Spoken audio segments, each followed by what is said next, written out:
Good morning. We are talking about fat, the big fat deal.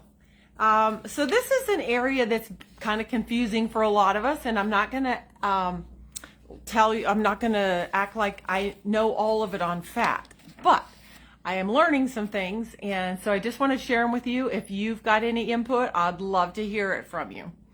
So yesterday was our class for our educational class, and we talked about fat and the importance of fat. And being in the weight loss industry for the last decade, of course, fat was kind of a big deal. And with the one program that I was a part of, we shrunk all of your food. So when we shrunk your fats, we shrunk your proteins, we shrunk your carbohydrates, everything shrunk. And then we shrunk your food and we shrunk you. However, our bodies have to have a lot of these nutrients to do the right thing. So obviously when you're wanting to lose fat and let your body burn its own fat, you don't want to be taking in a lot of fat. Fat is the most condensed, what's the word I'm looking for? Macronutrient. It has 9 calories per gram. Unlike protein and carbohydrates are like 4. So it's like a double whammy. And so the best thing about fat, though, is you don't have to eat a ton of food to get really great nutrition. And when you're actually doing the ketogenic diet, what that means is you've lowered your carbohydrates, so now your body can burn your own fat. So when you're not eating and your insulin is low, your blood sugar is low, then all of a sudden your liver can tap into your old storage units, and it's called glucogenesis. It's making new glucose out of old junk, and that creates ketones. Ketones are a really amazing fuel. So when your body is burning those, you're not hungry because you're eating in. So it's not that you're not eating, you're just eating from the pantry. So that's how fat works. But your body has to have fat in order to burn fat. I'm going to just read this so I don't tell you wrong. So we need fat. If your body didn't have fat, it wouldn't survive. It's like salt. We have to have salt, sunshine. All of these things that have been kind of demonized are actually right at the top of the things that we absolutely have. The things that are marketed to us on mass amounts are the carbohydrates. And honestly, your body, if you never had another carbohydrate, you would live for a very long time. If you took all the salt away, you would die. If you took all the fat away, you would die. If you took all the protein away, you would die. So let's focus on the things that our body needs. Back to the fats. So your fats are actually, we used to think fat was just like this extra stuff that hangs over our pants, when actually fat becomes its own little organ, and it is what the body uses to communicate. It's and communicates with all the cells. So it really plays an important role. It protects our myelin sheath, which is all our nerve endings and those sorts of things. So it's important to have it there. The problem that's happened is that we've switched out a lot of what God made for our healthy fats. He knew we needed them, so he added a little extra fat with the pig and the bacon. He added extra fat with the cow and the milk. He added fat in the steak, all of those things. And what we've done is now we've taken all of this pretty packaging. I just found this empty bag on my walk this morning. And when you start looking at the ingredients of what's in here, these fats are what we would call toxic fats. They're actually called, let me see, what do we got it here? They're called the metabolic poison, actually, because they create a lot of inflammation in the body.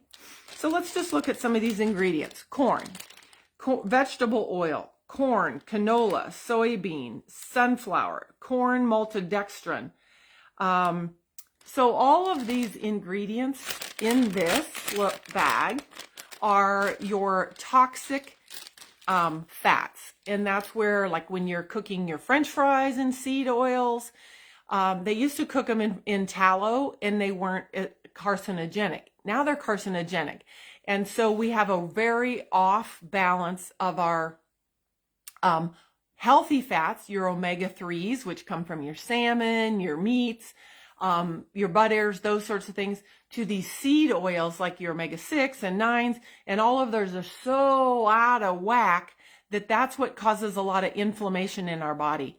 And when our body is inflamed, we have all kinds of issues. And a lot of that then messes with our insulin sensitivity. The cells get tight because they don't have the right amount of the oils too, and the cells get tight because they're overloaded with so much insulin. And when that happens, then we're not getting the right energy. Hi, Wendy. We're talking fat today. Seems to be the topic, doesn't it? And so I had a question of what's the difference between fat and cholesterol? And they're actually very different. So fat is a fuel, and it's an insulator. So it helps insulate the organs. And that's why too much fat, the visceral fat, is dangerous because it gets in tight around those organs, and it's not just for protection, it actually starts smothering those organs, and it can be very toxic to those. And then cholesterol is a construction material. So it builds cells and cell membranes, and it makes hormones, and it produces vitamin D. So without the proper amounts of fats, your body can't make vitamin D, or if your cholesterol is too low, you don't make vitamin D. So, which is kind of interesting because since they started putting everybody on statins to lower the cholesterol, it seems like everybody's low in vitamin D. So it just seems to be this vicious cycle that keeps going again. And how you get fat and cholesterol both are fat soluble. They don't dissolve in water. So they need these little boats to get around in, which are called your lipoproteins. And these little proteins are coated molecular boats that help the cholesterol and fat travel through the body and get to where they need to be. And so we have these little LDL fats. Those are what we call the bad ones. And they get in this boat, and that cholesterol it gets to your tissues to help build. But if you get too many of them, then those little boats get clogged up in your blood vessels. Your HDLs, on the other hand, these little guys are the highly dense lipoproteins, and they're the good ones because they would be like the cruise ship of the cleanup. And these guys come through, and they're picking up all the excess cholesterol in your body, and they're sending it back to the liver to recycle or to leave the system. And they leave the system through fiber in your diet, and they pass away. So that's another reason why fiber is so important. So back to the fats, why we need it. Again, every single cell of our body is wrapped in these little biolayer of fat. And the type of fat is going to tell whether your cells are going to be rigid or whether they're going to be fluid. So when we're getting a lot of the seed oils and all of those things, those are making our cells very rigid, and again, increasing our insulin resistance, which then gets us on the cycle of the wheel of torture. Now we're not getting energy to the brain, we're not getting energy to the feet, we're not getting energy throughout the body, we have low energy. And you need good, healthy fats for your body to be able to absorb vitamin A, vitamin D, E, and K. So when we're going on this low fat, and we went through the craze in the 90s, and some people are still on it, get rid of the margarine or get rid of the butter, do the margarine. Well, margarine is just a gross oil that they were using in the industrial, and they had excess of it. So they're like, hey, let's add a little yellow to it and let's eat it. Well, that's all come back to bite us on the butt or create a butt or something. Hey there, David, how are you? I'm just chewing the fat today. We're talking about how important it is to have the right healthy fats and what's the difference, because we've been so marketed with all the seed oils, and then the seed oils are what are inflaming us. So I'm just encouraging people to get back to their eggs, their bacon, their beef, and their butter. And I know, David, from your personal experience, you have melted away eating all these natural, healthy things versus the nasty, toxic stuff.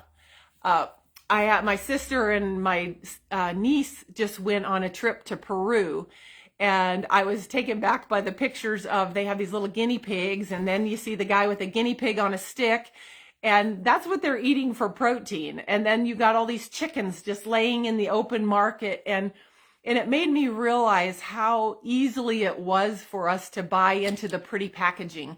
We want it processed and packaged and pretty. I don't want to pick out a guinea pig. I get that.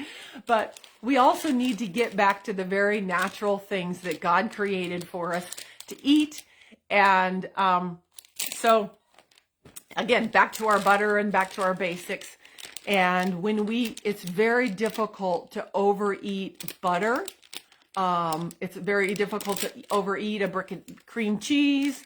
All of those things, because they're a dense, they have 9 grams of 9 calories in every gram. So it's a great way to not overeat. However, okay, I just found this bag. I was out on my walk today and it's empty. So I don't know if they ate it in one setting or if they, snacked on it a little bit here and a little bit there. But I'm guessing this bag, I don't know if I'd have eaten the whole bag, but I would have given it a good hard try. So you look at the packaging and it has eight total fats in it per serving. Well, there's 9 servings in it. So we have 72 fat grams, which is enough serving for the whole day. The average person is going to need anywhere between 5 and probably 8, male or female, and your size. That's how many servings, and a serving is 10 grams of fat. We have to have a minimum of at least 30 grams of fat in a day.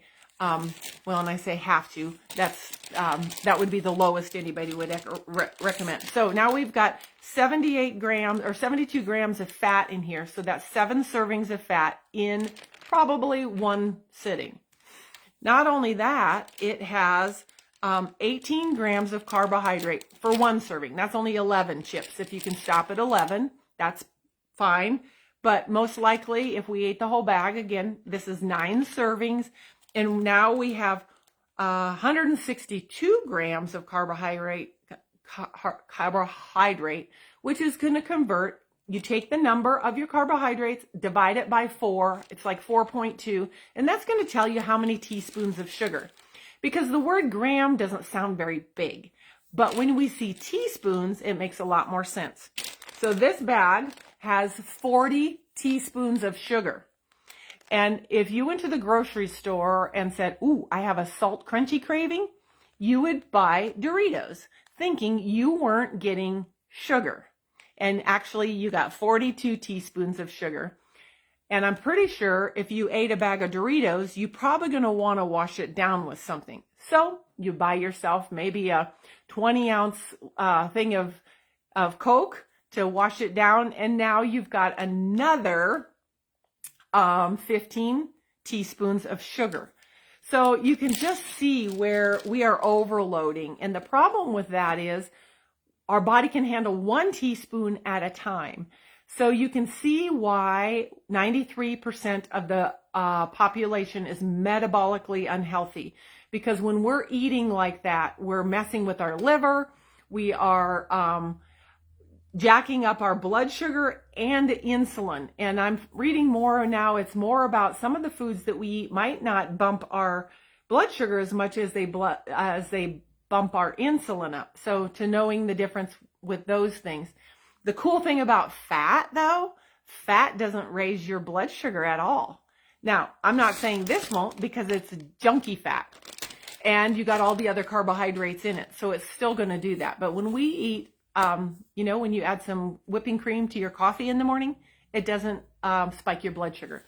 So having that balance. And the other thing that I thought was fascinating is if you have just a plain chicken breast, it can actually boost your, it burns faster than if you had chicken breast with some fat in it. The fat is like the brake on your car. It's going to slow down the absorption. It's going to slow down your insulin and your blood sugar spikes. So we want to have fats added with our things. And so even when we have our Good Morning protein shakes, really that can kind of spike a little bit. So add a little bit of a healthy fat. Eggs in the morning are good because healthy fat is in our egg yolks.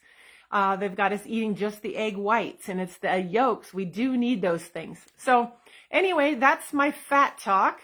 And I appreciate you guys being on here. David, Rosemary, hello. Oh my goodness. And as we talk about fat and look at what happened when they took the fat out of the diet, because they've got us convinced that eating fat will make you fat. Well, when they took the fat out, they added sugar in, and we've all gotten fatter and fatter and fatter. So we've got to start reading things in a dyslexic manner and do them backwards. It's that food pyramid. Nope. We're finding out a lot of things that are absolutely just backwards. So go enjoy a little butter. Even butter on your toast offsets the carbs from the toast. I'm not recommending that, but you add a little bit of butter and an egg, and your blood sugars are going to level out a little bit better. So always be getting your proteins and your fats. Have a great weekend, and thanks for chewing the fat with me. Love you guys. Appreciate you. And if you're looking for any sort of tool to help you with some of the self-control, by all means, reach out. We've got an amazing protocol that's really helping people with their health, leveling out their insulin levels, keeping their blood sugars down, getting the weight off, reversing type 2 diabetes, just having good energy. And I'll put the link below. Thank you. Thanks, Wendy. Love you guys. Have a great weekend.